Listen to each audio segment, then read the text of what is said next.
Alors, c'est parti pour notre première enquête aujourd'hui. On va aller voir, Patricia, la procrastination qui s'ensuit quand on est sur nos smartphones. 1, mon 3. Tu me dis ce que tu perçois. 1, 2, 3.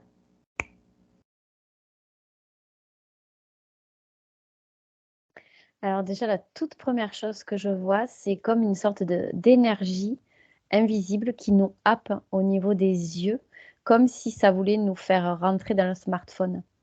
Je vois une énorme lumière derrière qui attire l'œil, quelque chose qui joue un petit peu avec les réactions du cerveau à travers nos yeux.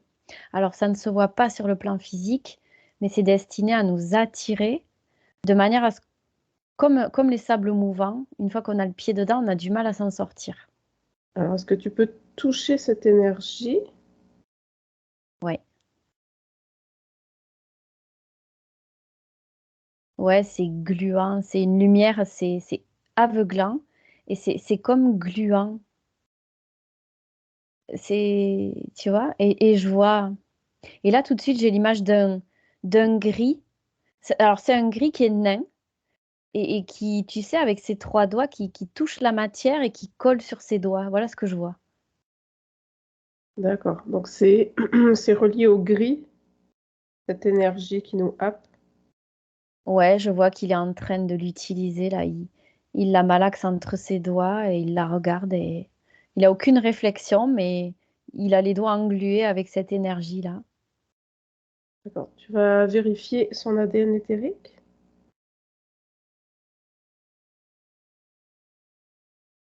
100% gris. D'accord. Alors, dans quel but ils utilisent cette énergie?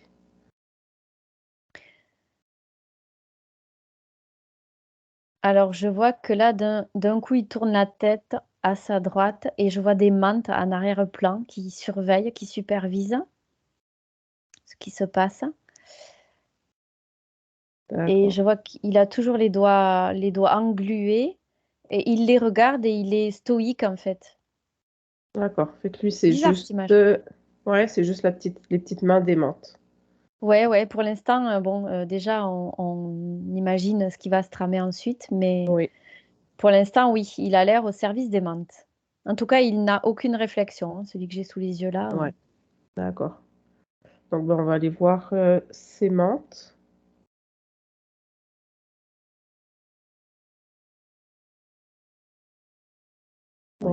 ouais. Dans quel but ils nous engluent comme ça sur nos écrans? Je vois qu'à travers, notre rétine, là où on dirige nos yeux, elles arrivent à c'est comme si elles arrivent à infiltrer notre cerveau pour arriver à comprendre et à récolter les informations de comment on fonctionne à travers heu, cette, lumière éblouissante à travers le smartphone. D'accord. Et qu'est-ce qu'ils font de ces infos? Elles les mettent dans une énorme base de données. Je l'avais déjà vu ça avec Mm, toi en enquête, tu sais, mm, tu te souviens de cette grande base de données ouais, qu'elles alimentent? Ça ressemble à une immense armoire, comme un coffre-fort qui est gardé secret et au fur et à mesure, tout ce qu'elles récoltent sur le fonctionnement humain, elles le stockent là-dedans pour pouvoir le réutiliser. En fait, elles cherchent à étudier totalement l'humain pour après reproduire ce qu'elles veulent hein, par rapport à l'humain, arriver à le berner, à l'utiliser. C'est mm, bah, encore une fois, je vois l'intelligence artificielle ouais, derrière. c'est ça que j'allais demander. Mmh. C'est ça. Donc, les menthes travaillent pour l'intelligence artificielle ou est-ce que ce sont... Ouais, comment tu perçois ça? Alors l'intelligence artificielle est encore au-dessus des mantes Mm. et là, c'est, une structure, c'est quelque chose d'énorme. Alors attends, c'est une créature, mais il faut que j'arrive à voir ce que c'est. Je vois un poulpoïde, mais Mm, gigantesque, d'accord. avec ses tentacules-là, comme ça, qui bougent lentement et ça, c'est le cerveau, en fait. Ouais, d'accord. Donc, si on en revient à nous, Quand Ouais. il prélève ces informations, est-ce que ce sont des informations spécifiques à ce qu'on fait sur nos smartphones? Ouais, je vois que c'est à travers les plateformes qu'on visite. Tout est étudié dans le moindre détail. Là où on dirige nos yeux, combien de temps on reste à gauche, Mhm. combien de temps on reste à droite, est-ce qu'on va en haut, est-ce qu'on va en bas. Tout est étudié, c'est vraiment purement informatisé ce qu'elles font. Elles étudient la moindre chose, combien de temps on y reste, comment on réagit quand on est face à telle image. Derrière, elles pilotent en fait. D'accord. Alors, comment faire pour ne pas envoyer ces informations? Pour ne pas qu'elles puissent prélever ces informations sur nous. Alors déjà, tout simplement, avant d'aller sur nos smartphones, il faut poser une intention. On pose l'intention, en fait, que on va pas se faire des amis en divulguant ça. Les mantes vont chercher à nous attaquer peut-être. Non, j'exagère, mais du coup, il faut ouais, poser l'intention de ne pas se laisser happer, de ne pas donner notre énergie pour que nos infos soient divulguées, de rien laisser transparaître de nous quand on va sur nos smartphones. Et il faut ancrer ça définitivement avant d'aller se connecter, Mm. déjà. D'accord. Parce que c'est notre volonté qui prime. Et comme on est dans notre propre espace, ben, on n'a pas envie de se faire polluer, donc il faut l'ancrer. Il faut que ça devienne une habitude. D'accord. Donc, à chaque fois qu'on va sur smartphone ou autre écran.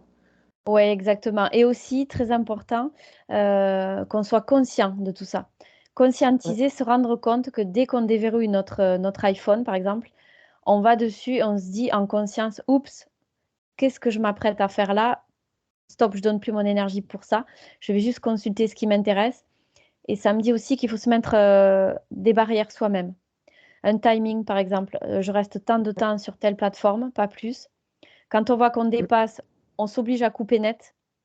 C'est ça qui va ancrer aussi la procédure Mm. à respecter. Tant pis si on n'a pas fini, il faut s'habituer à stopper net. On se dit on y reviendra plus tard. Ouais. Parce que c'est ça aussi qui nous bouffe quelque part, c'est qu'on dépasse. Comme une fois, on a fait ça, chacun d'entre nous, on se dit, allez, après ça, j'arrête, et paf, il y a un autre truc qui arrive à ce moment-là pour nous faire aller là et nous y faire Mm. rester. Et des fois, on se Mm. rend compte qu'on a passé 1 heure alors qu'on avait dit, j'y suis 10 minutes. Ouais. Eh bien, ça, c'est aussi un moyen qu'ils ont pour nous contrôler. Ouais. Donc, dès que le timing qu'on s'est fixé est dépassé, on sort. Ouais. Sinon, on leur, Ouais, on ça. leur donne de l'énergie. Mm. Mm. Savoir pourquoi on va dessus, le faire. Et c'est ça le problème des smartphones, c'est ils remplacent je ne sais combien d'autres produits. Ouais, il y a toujours plus ça à aller voir. Voilà. Et ça, Donc, c'est eux qui le font derrière en mm, conscience. Alors, faut qu'on soit conscient et qu'on nourrisse plus ça, qu'on se dise stop. Et tu as vu, je sais pas si tu as remarqué à un moment donné, quand tu veux stopper ton surf sur le net, quand tu te dis, oh, il y a ça qui apparaît, je vais aller voir ça. Et quand tu te dis, non, non, stop, j'irai plus tard, je sais pas si tu as déjà constaté le malaise intérieur qu'on ressent quand on se dit stop, j'y vais pas. non? Tu peux regarder à Ben, quoi est dû ce malaise? oui, bah justement, c'est dû à derrière, ils essaient de tirer les fils pour nous soutirer de l'énergie. Et quand on veut couper ce fil, c'est comme s'ils nous envoyaient une décharge, pouf, pour qu'on se sente mal au fait de vouloir couper. Parce que quelque part, comme on leur donne de l'énergie, ils ont une certaine Mm. emprise sur nous à ce niveau-là. Ouais, d'accord. Tu vois? Donc clairement, les smartphones, c'est clairement des interférences. Ouais. Il faut y aller en conscience Mm. et vraiment savoir ce qu'il y a derrière et vouloir reprendre le contrôle et se dire stop, j'y vais là et s'il y a un truc qui m'apparaît, j'y vais pas. C'est pas moi qui suis allée les chercher, je me laisse pas happer. Très bien. Est-ce que tu avais d'autres informations importantes à comprendre sur ce phénomène?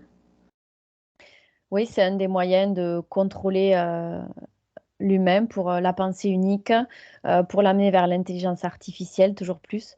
Les smartphones, c'est le terreau idéal, les tablettes, les ordinateurs et voilà, et les enfants, c'est les cibles privilégiées.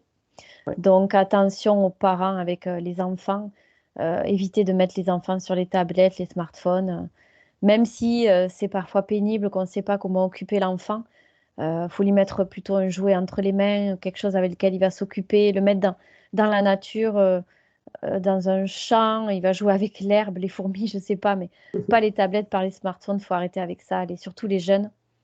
C'est comme ça qu'ils commencent à être interférés, se faire contrôler. Donc c'est hyper toxique. C'est un rapport aussi avec tout ce qui est fait avec la 5G, toutes ces choses-là, hein, tout est amené à nous contrôler. Il faut vraiment qu'on redevienne conscient et avec notre volonté, qu'on stoppe tout ça par nous-mêmes, qu'on dise j'arrête d'alimenter. Quitte à le verbaliser régulièrement toute la journée, parce que la verbalisation aura aussi un gros impact. Mais vraiment, il faut vouloir stopper tout ça en conscience. C'est comme ça qu'on va stopper la catastrophe. Il faut vraiment se réveiller, quoi, c'est le cas de le dire, sur tout ce qui nous entoure. Les ondes, la 5G, tablettes, smartphones, PC, tout, absolument tout est fait pour nous contrôler. L'alimentation, redevenir conscient, voilà, Merci beaucoup, Patricia. avec plaisir.